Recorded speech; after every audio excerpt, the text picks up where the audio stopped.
د کوروالۍ پر مهال مو ملګري یا مېرمنې ته ووایاست چې خوټې مو په لاس کې ووهي. سلام دوستانو، په یو نوي او په زړه پورې ویډیو کې درته ښه راغلاست وایم.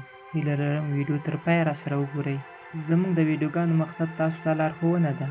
هیله لرم چې غلط مطلب ترې وانخلئ. که زموږ چینل مو نوي سبسکرایب کړی درسره سبسکرایب یې کړئ. د سیکس پر وخت د خوټو مساج په لاس کې وهل او لږ فشار ورکول مرسته کوي چې ستاسې د ژر خلاصېدو مخنیوی ونیسي. د سیکس موده مو وغځوي او اړیکې مو په بهترینه توګه پای ته ورسوي.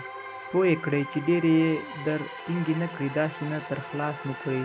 دا خو څه د چرګې هګۍ نه دي چې بیا په پیدا شي. بې ادبي دې معاف وي. هغه سړی چې نارینه اولاد یې نه کېږي او بیا د دوهمې ښځې په لټه کې وي، یو ځل دې دا ویډیو وګوري.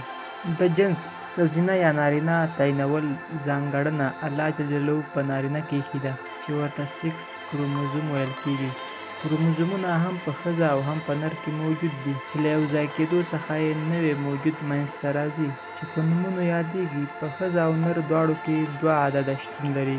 د ښځې دواړه ایکس او وای په ښځه او نر کې د کروموزومونو په نومونو نومول شوي دي.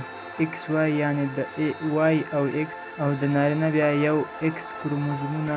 د نسل منځته راتګ یو حیرانوونکی نظام ځکه دی چې کله د نر او ښځې کروموزومونه سره یو ځای شي یو موجود منځته راوړي.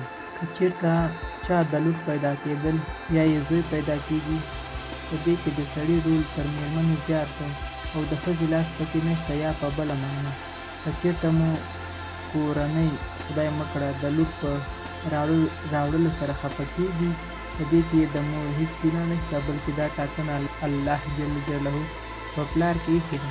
څرنګه چې داسې ده، نو ویلی شو چې د جنس یعنې د نر او ښځې منځته راتګ د پلار له کروموزومونو سره تړاو لري. ښځو ته خدای جل جلاله یوازې د ځانګړو اندامونو په لرلو سره دا توان ورکړی چې د نسل د منځته راوړلو وړتیا ولري او د مځکې پر مخ یې د نسل د پیدایښت لپاره لاره هواره کړي. که ویډیو مو خوښه شوې وي دوستانو لایک یې کړئ، او که مو لا هم زموږ چینل نوي سبسکرایب کړی درسره سبسکرایب یې کړئ او ورسره په خوا کې د بیل نښان ووهئ.